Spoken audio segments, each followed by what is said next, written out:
back at WNST, Towson, Baltimore. And Baltimore Positive, this is going to be a fun one here. We call them intelligent conversations. We call them wise conversations, brought to you by our friends at Wise Market. And I did have the $6 signature crab cake at Wise Market over the weekend. And we're going to be with our mayor, Brandon Scott, as part of the Maryland Crab Cake Tour on October the 8th at Coco's. We've been 6 months in the working with this thing with masks on, masks off in summertime, all presented by the Maryland Lottery. Let yourself play. Along with former Baltimore County Executive Don Moeller, we present these Baltimore Positive conversations. Don has had this one in the works for a long, long time. Don, I'm going to let you do the honors because you are contemporaries. There's been a long friendship here. But for those unfamiliar with the General's work, I'm going to be happy to try to read from the Wikipedia, the lengthy Wikipedia. But I'm going to allow you to do the honors here. Well, before you go through the long bio of General Don Schenck, I was saying, General, that of all the guests, I was trying to think of all the guests that have been on the show, I probably have known you and been friends with you longer than anyone. It always defies my my thought process to think that we've known each other for 53 years. That can't be, because that means we're pretty damn old. But it's amazing. 1968. That's what it's just. So where did you guys meet? Give me your meeting. College? Yeah, I'll let General talk about it. Yeah, so we both attended Western Maryland College. I was a year ahead of Don.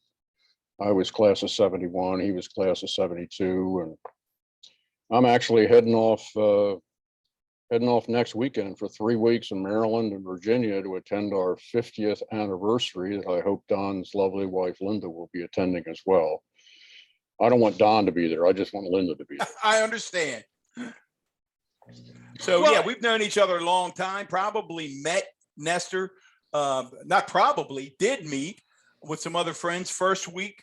I was on campus, and, General Schenck and some others were having a little get together where we had a Diet Coke or two, and we've known each other ever since. But why don't you give, Nestor, our listeners a sense of what's really a pretty incredible bio? Well, I mean, from that period of time to 2004, retiring as a brigadier general and serving our country at every turn.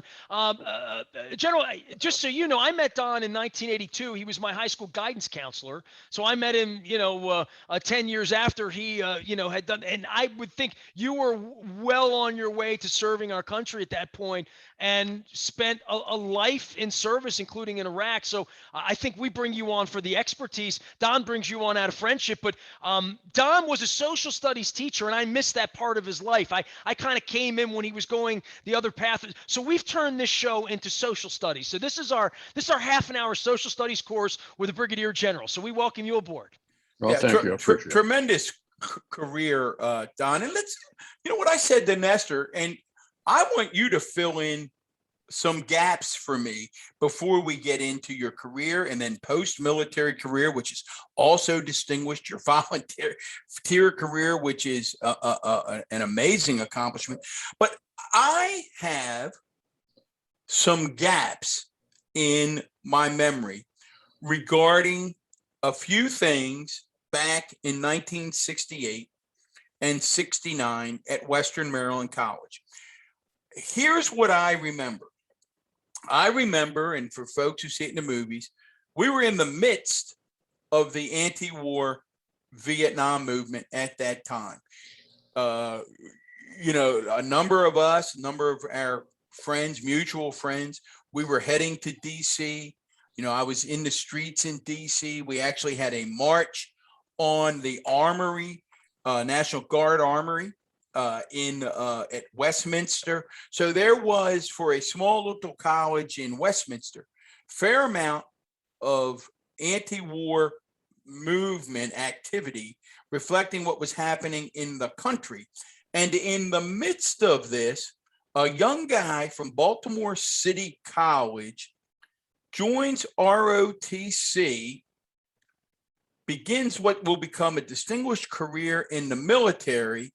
And in the midst of all of us who were running around protesting the war, you choose another path. And Don, what I can't recall is, how difficult was that for you? There are a couple of questions in here.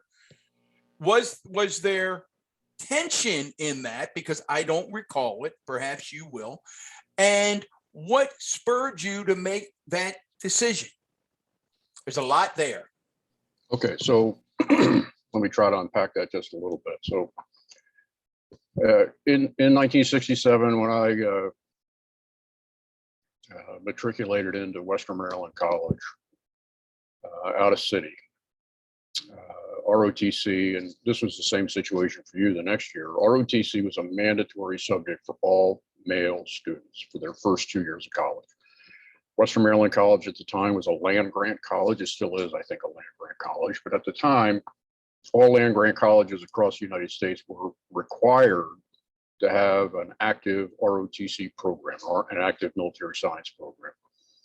The program at Western Maryland College, which eventually, as we know, became McDaniel College in 2004, I think it was, has a long history. That program has been in existence for over a century. It has produced commissioned officers since the end of World War I. And they recently celebrated their centennial as an active organization.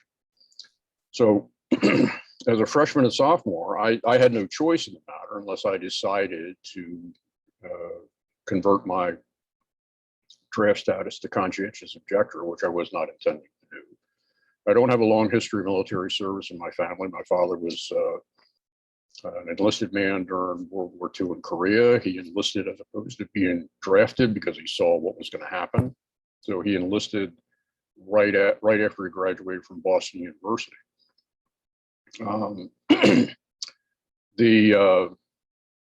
The tension to which you refer was absolutely present, but I will tell you that I did not experience any pushback on me personally. And I think that's a reflection of the difference in the times. Today, that would not be the case, unfortunately. But I think people learn to respect and appreciate the views of others. I think people across the campus knew that there was, one path that said the war in Vietnam is an issue. There was another path that says the war in Vietnam is not an issue. The path that I chose said service to the nation is most important to me.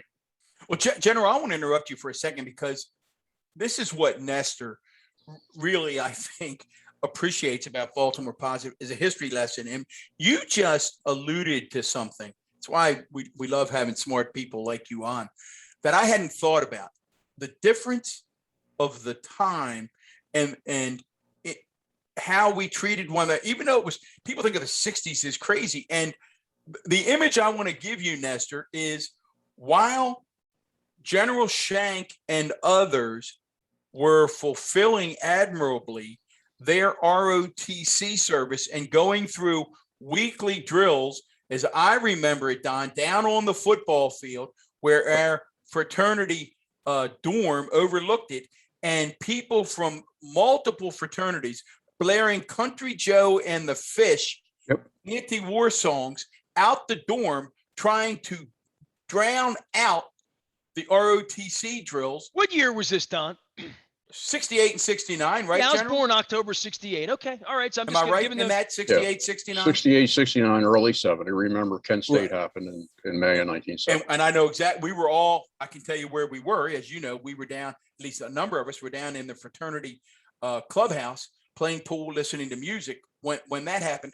But your point about, and I'm glad to hear you say that, I can't imagine today you coming back to the dorm in your uniform after the rest of us are blaring Country Joe and the Fish out the window, and there not being acrimony. And I just don't recall that. I guess it was just, we thought, hey, that's what Don likes to do. The rest of us are here. We have a good friendship aside from that. I would think that, well, I'd be thankful somebody be willing to serve in that position as I am with you, Jen. You know what I mean? That would be my generation to say thank you for your service. It wasn't for me. You know, I went into the journal. I had a different track in life. Don went into education. I went into journalism. You know, someone had to do it, and we appreciate those who do it. So I don't know if we're there, but I always hear about your era that if you came back from Vietnam, there was a lot of pushback from society at that point from being a soldier. Oh, absolutely. There was not a pleasant place to be in uniform back in the late 60s and very early 70s. It was not favorably looked upon for a variety of reasons that are all well documented. But as I indicated previously, what my motivation was all about service to the nation, because I happen to believe that that's an extraordinarily important thing to do. And I made my election to continue in the military science program after I was effectively challenged by one of the instructors in my sophomore year. He came up to me one day in class and asked me point blank why I don't apply for an Army scholarship. And I didn't have a good answer. I mean, I was 19. So I didn't have a good answer. So I applied for an Army scholarship. And I was lucky enough to successfully compete for an Army scholarship. But with that Army scholarship came an active duty service obligation of 4 years. So I knew I was going to go on active duty as soon as I was commissioned in June of 1971. And the war was still very, much happening. You believed you might be going to Vietnam? There was always that possibility there, and it caused a little bit of tension between myself and the girl that I was dating at the time. But we worked through all that. But yeah, that was a very, very real possibility. And I went to my basic officer training at Fort Knox, Kentucky, in the latter part of 1971. And during the course of that, the national decisions were made or in the process of being formulated and articulated to end our ground commitment in Vietnam deliberately. And in 1973, we did that. So in 1971, at Fort Knox. 1972, I go to Fort Hood, Texas, where I served for a little bit over 3 years. And during that time period, the Army, the United States, I should say, it wasn't the Army, the United States transitioned its roles from active ground combat and support of the Vietnamese government in the early 1970s to withdraw from the country in 1975.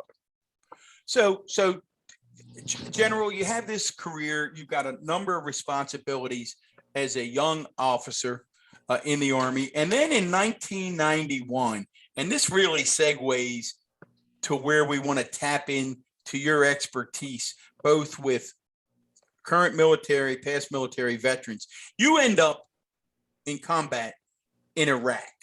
Talk about that experience, whether or not it was life-changing, and tell us what the American people don't understand about these Middle Eastern conflicts. Okay, so in 1990, when Saddam Hussein invaded the sovereign country of Kuwait and declared it the 19th province of Kuwait, President Bush and others said this is not going to stand. They formed a coalition and over time deployed forces, some immediately and some very, very deliberate force buildup in the second half of 1990.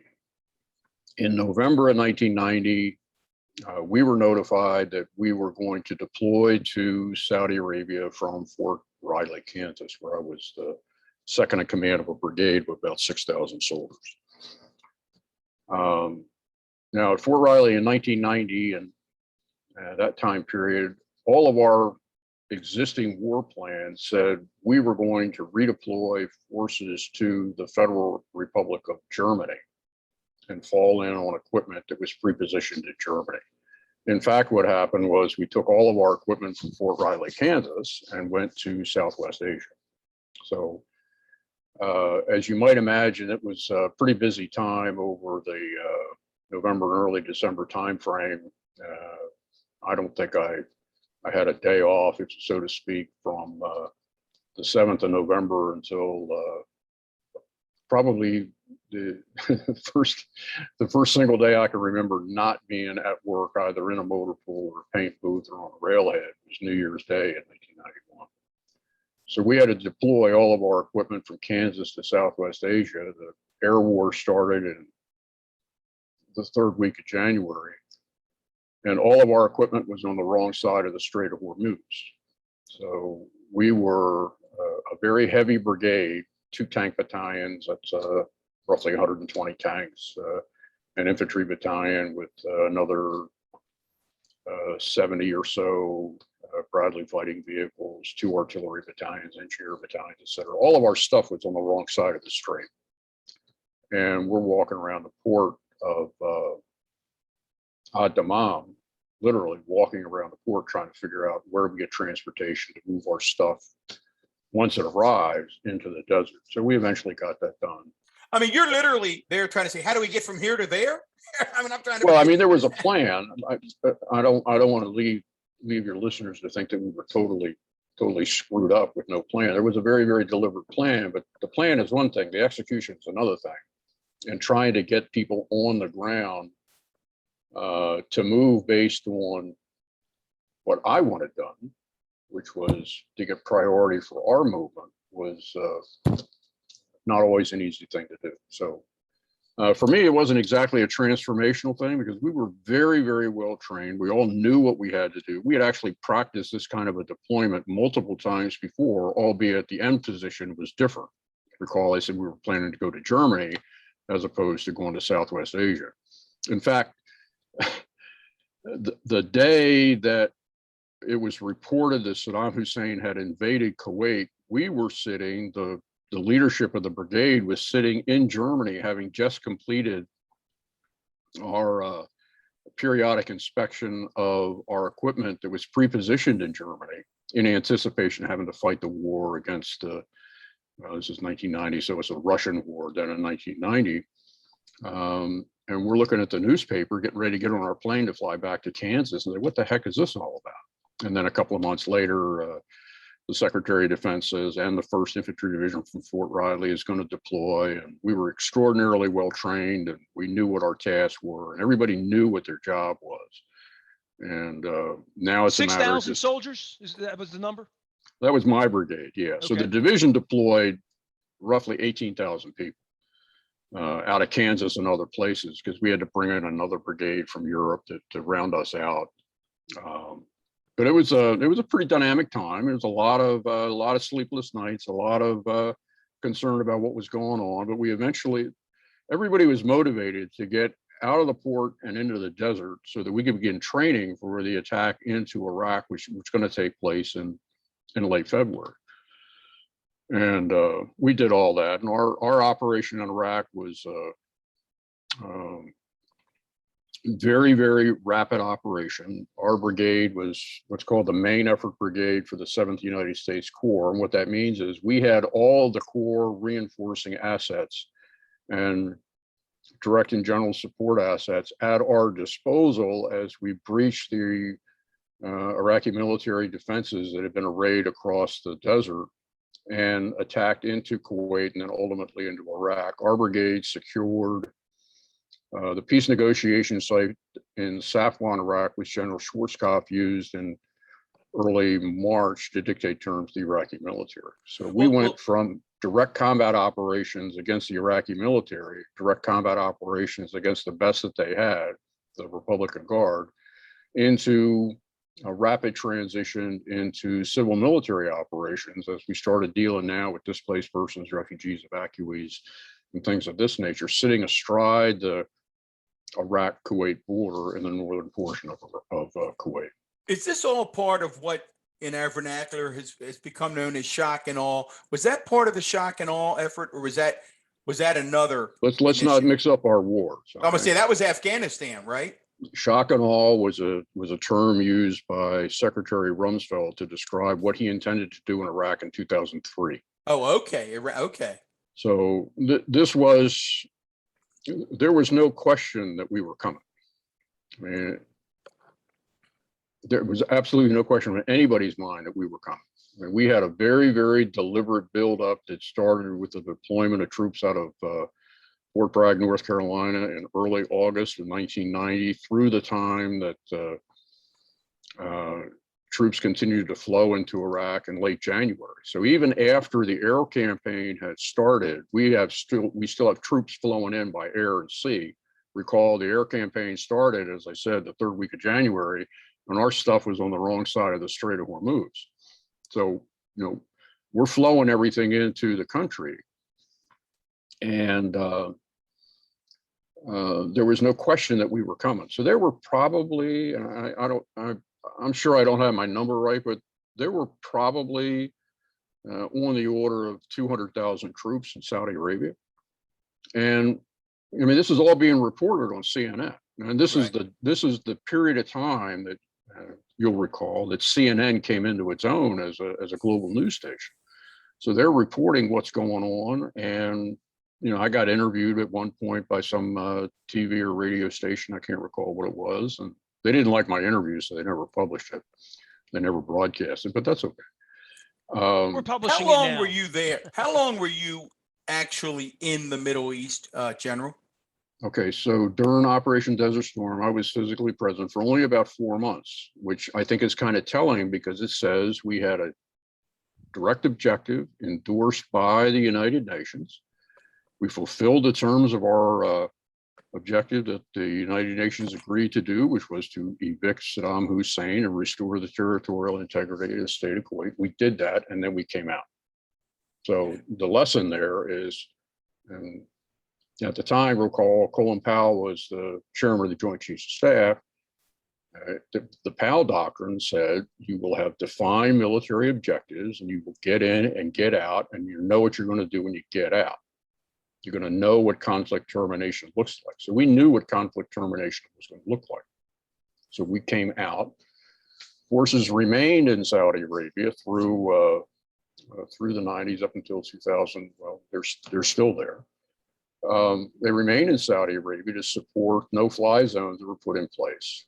And it was those no-fly zones that effectively sustained the peace that was brokered in 1991. Well, Nestor, you had a question as well. Mine would just be an elementary school question that, the social studies teacher, I feel like I'm a first grader sitting in the generals coming, but I know a little bit more at 53. I'll ask a simple question. What should somebody like me, who's had a very normal life and I've traveled all over the world, I've had a passport, I'm not, I've been to Asia, I've been to Australia, I've been through South America, I've been through Europe.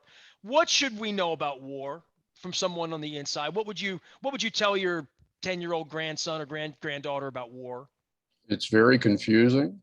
It never goes the way you think it's going to go.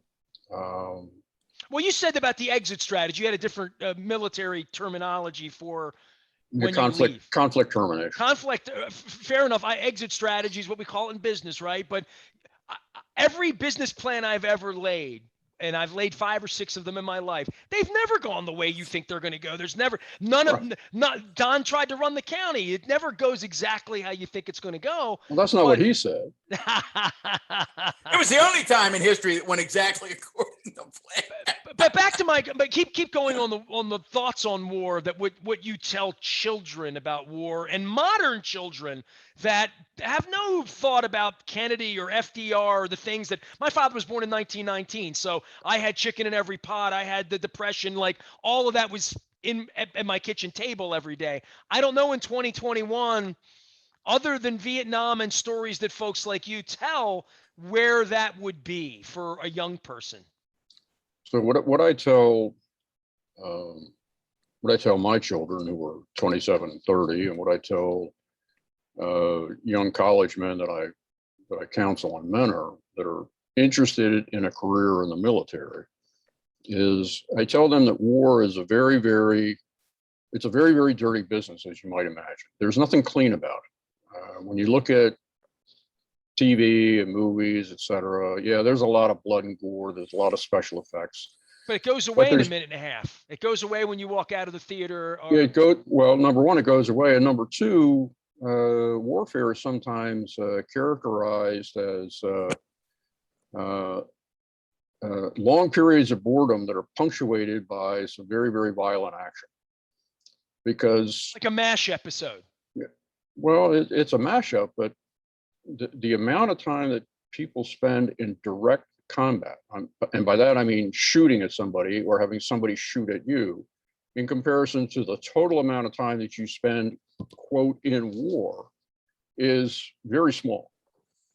It's very small. Most of the time, you're talking about positioning forces to obtain an advantage over an enemy, preparing yourself for whatever the next operation might be.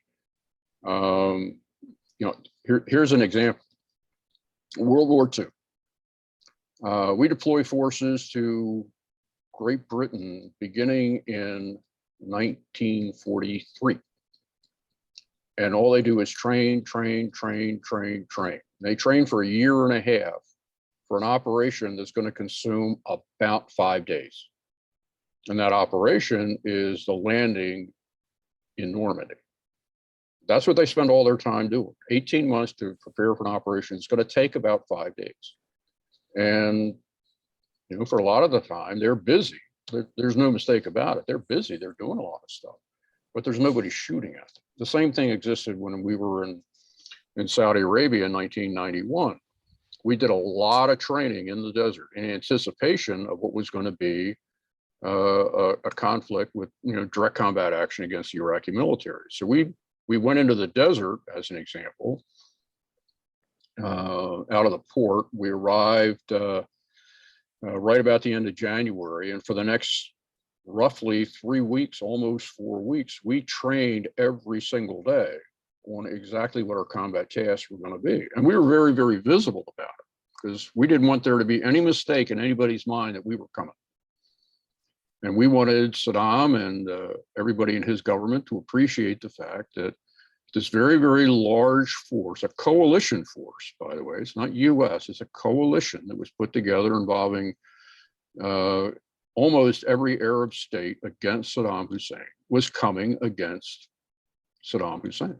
And we were visible. We wanted him to see, wanted him to watch what we were doing, wanted him to get reports from line crossers, spies, if you will, that were watching what we were doing. And then when the final UN resolution was discussed about what was going to happen next, and President Bush said, okay, we're going to do this as a coalition, not as the United States, as a coalition, we went in. Now, war is it's a bloody business. It's a violent business. It's very, very dangerous. People's lives are lost. There's no question about it. We've experienced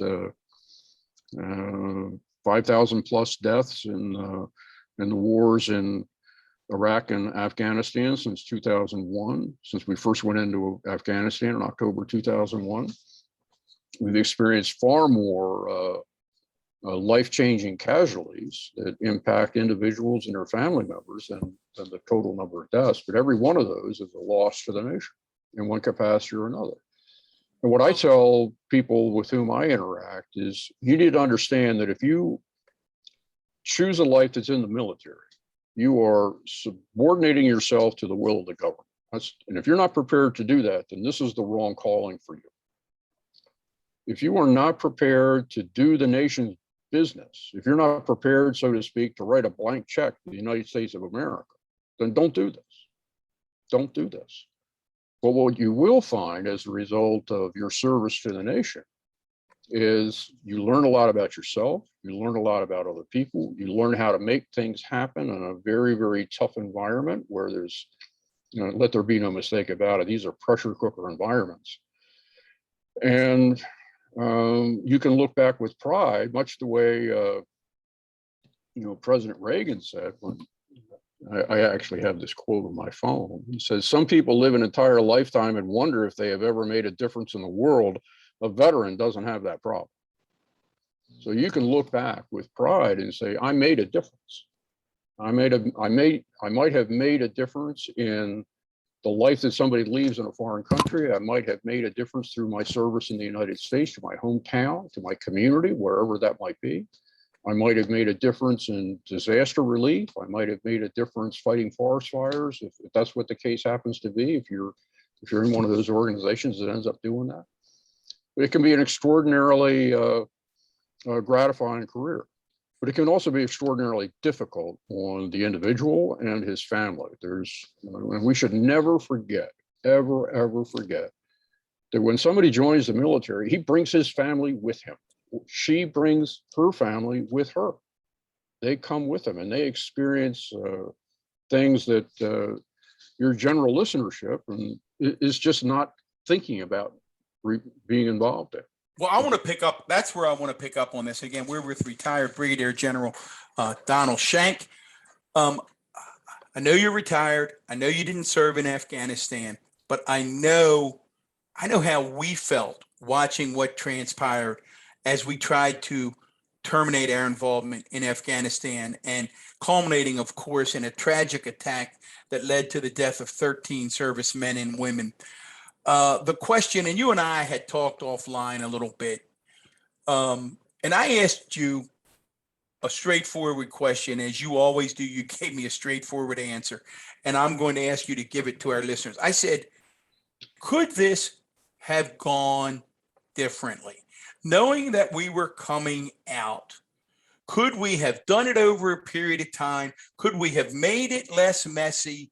Did we make major mistakes? Or is this just inevitably what the heck was going to happen? And give us some insight, given your years of experience, General. You've also been out since 2004, right? So literally 98% of this over 2 decades, you've witnessed not in the position, but having sat in that chair, correct? That's correct. I retired in 2004. I retired a couple of years after we'd already won the war the first time in Afghanistan. And then we had the misguided adventure into Iraq that we started in 2003. Well, that was a tough period. We just went through 9/11, 20-year. The emotions of this country as you were exiting the military, a completely different country after 9/11, right? Oh, absolutely. I mean, on September 11th, I was in Washington, D.C. I was very close to the Pentagon. In fact, it was one of the very first times I pulled rank, one of the only times I actually pulled rank on a junior officer. I was in an annex building in Pentagon City, and I was asked to come over to the Pentagon that morning. I said, no, you don't understand. I'm here. You need to see me, Major. You can come to where I am. And it turned out that was a pretty good decision. But wow. I appreciate serendipity, Nestor. There serendipity. Back to your questions, though. Could we have done things differently in Afghanistan? Yeah. 2020 hindsight is great. We've got more money, more quarterbacks, and we can handle on this particular decision. I think the president's decision was the right decision for the nation. It was a great policy decision. He was the first one to actually follow through on his promise to do this out of 4 guys. Could it have been handled differently in execution? Absolutely, but nobody knows what all the facts on the ground. I don't care who you are. Nobody actually knows what's involved. And we have to consider the hand the president of the United States was dealt by President Trump. That was a difficult hand to deal with. And he had to deal with that hand. And he chose how he was going to play those cards. Well, General, you don't, I want you to also get into, we had a brief discussion, and boy, it enlightened me. And you said what is so hard for the American people is we really don't understand. I'm gonna put words in your mouth, and then you'll make them better. How little loyalty there was on the part of the Afghan people, at least I think this is what I heard you say, towards a central government, that their loyalty was simply to the village and not beyond the borders of the village. Am I capturing what you said to me? That's effectively it. And it kind of gets to a question that Nestor kind of laid out earlier. They don't understand what is it right? that we don't understand? There's no concept of country there, right? Really? And that's correct. And I've traveled extensively across the Middle East and North Africa and South Asia, from Morocco on the east to Pakistan Morocco on the west, excuse me, Pakistan. Which will on make the you a east. delightful crab cake guest one day. Well, yeah, When we could talk about things not war related. certainly. But we have very little appreciation in this country for what the Middle East is all about. We tend to look at nations around the world through the lens of effectively 1776 and 1787. That's the lens that we looked at. We said, we had a revolution, we have a constitution, it stood the test of time since 1787. We just celebrated Constitution Day last week. And we think everybody ought to look like that. Well, we're the exception.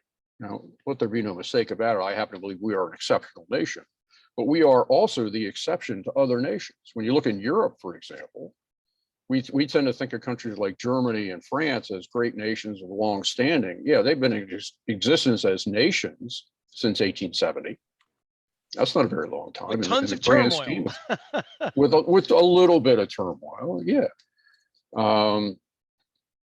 Germany didn't exist as a nation until 1870. It had a couple of issues after that. It had a couple of changes, fundamental changes in its governmental structure after that.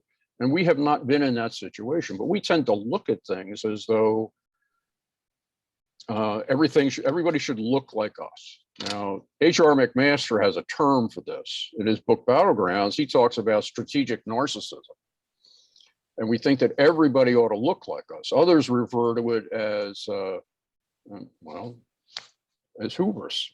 It's American hubris. We tend to think that everybody ought to look like us, and we ought to be able to take our form of government and plop it down on a country like Afghanistan or like Iraq, where there is absolutely no history of governance like you might as well go to another planet and say, how do they do it on Mars?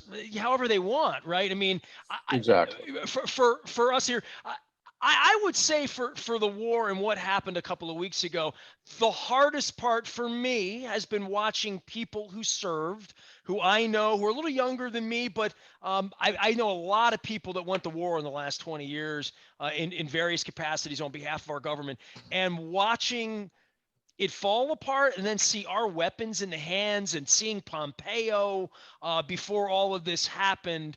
And having Trump run the military and show up at Army Navy games, and a guy who had bone spurs, who did everything he could do to avoid serving, it was very incongruent for me as a citizen. I can only imagine how incongruent it must have been for people on the inside who served, or someone like you who served for a long time that didn't have to do with this conflict, but clearly have a lot of understanding of this conflict. Well, there is a certain amount of dissonance associated with it. There's no question about it. But what I try to do is to look at how we ended up in Afghanistan at the end of August through a different lens, without being so focused on the politics and the U.S. national politics of the situation, but instead look at what actually transpired. And what transpired was, over time, we attempted to put in our systems, whether it's governance or economics or banking or whatever, all those things that are the levers of national power. We tried to put those in place into a country that had no experience and no frame of reference for these kinds of things. I mean, Afghanistan, for example, is a cash country. Iraq is a cash country.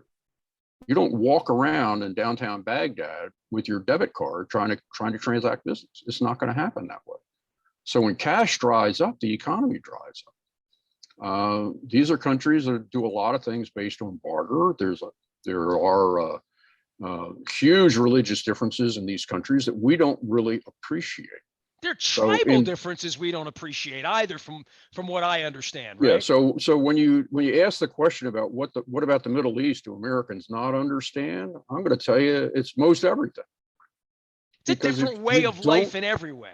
Everything is different. Everything is different. And you can just kind of I'm going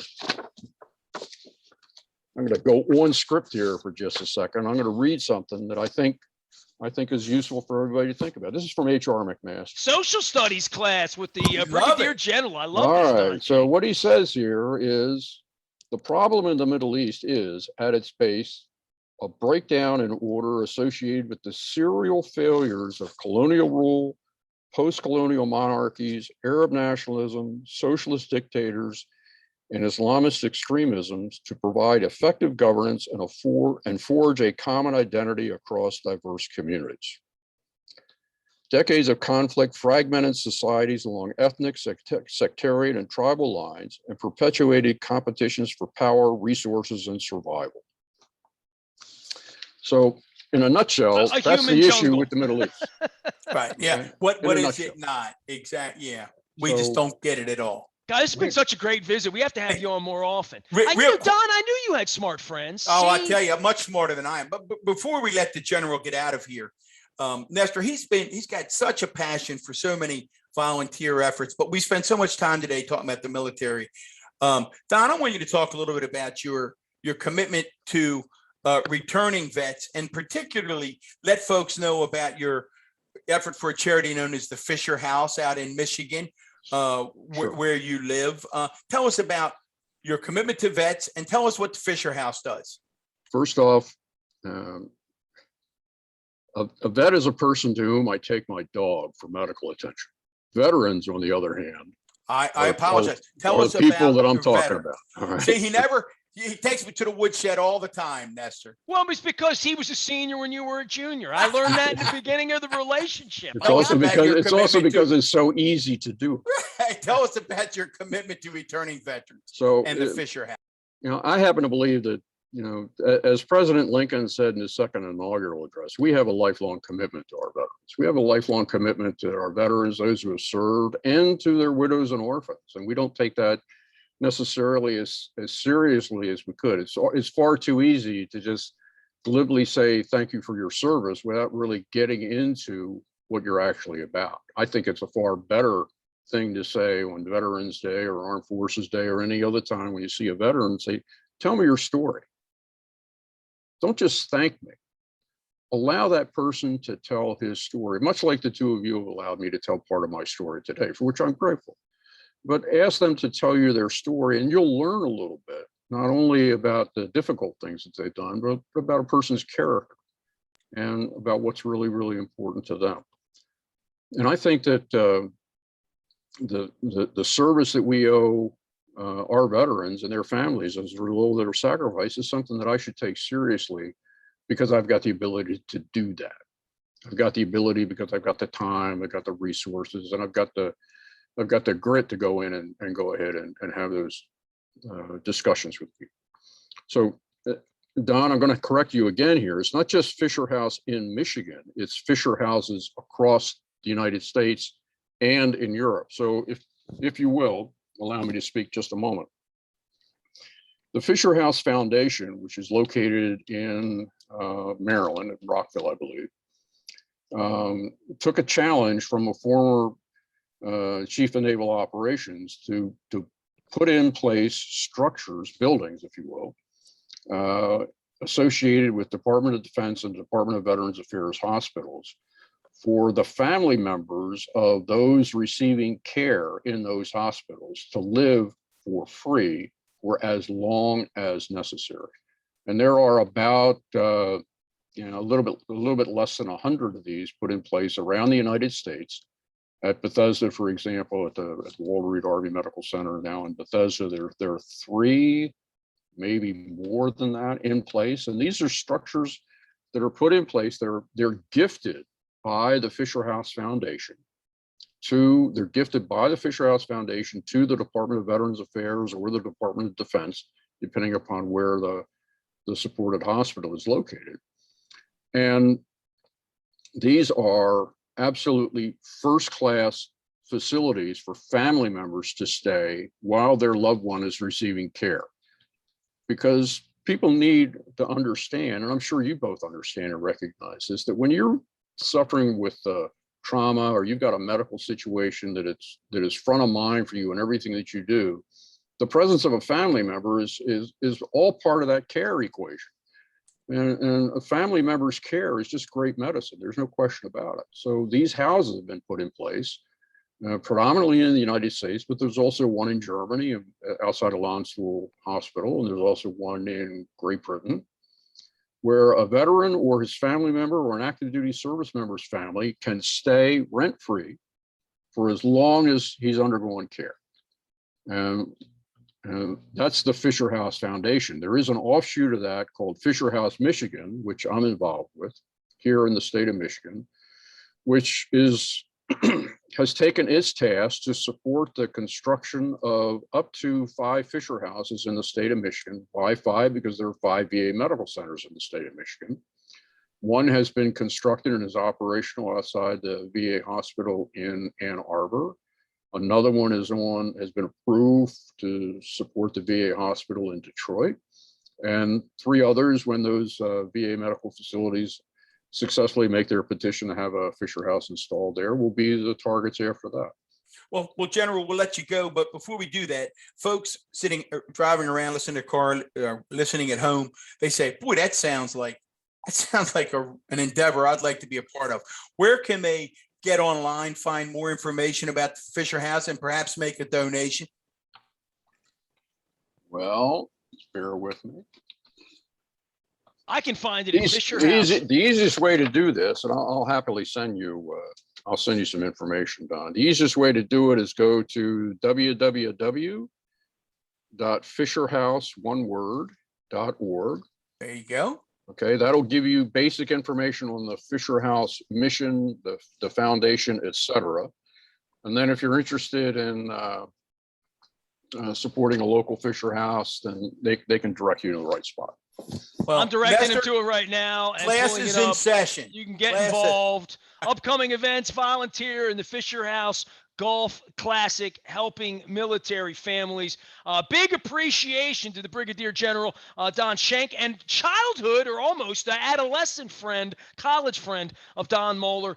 First but not last, we hope to have you back on the program sometime soon. Thank you very much for your time. I appreciate it. Thank you very much. All right. Anybody who wants to come on and give Don a hard time is always welcome here over a Crab Cake. We're going to have Mayor Brandon Scott with us on October the 8th, joining us at Coco's as part of the Maryland Crab Cake Tour. It's all presented by the Maryland Lottery. Let yourself play. All of our wisdom and intelligent conversations brought to you by our friends at Wise Markets. We do appreciate the Wise conversations as well as the $6 crab cake. And make sure you're rounding up this month as well. Every month they're rounding up to help there. And month by month they're doing great things as well. On behalf of former Baltimore County Executive Don Moeller, I am Nestor Aparicio. You can find me Facebook, Twitter, LinkedIn, Snapchat, anywhere the Ravens might be. Luke Jones will be out in Owings Mills, all brought to you by our friends at Royal Farms, real fresh, real fast. We are WNST, AM 1570, Towson, Baltimore, and we never stop talking Baltimore positive.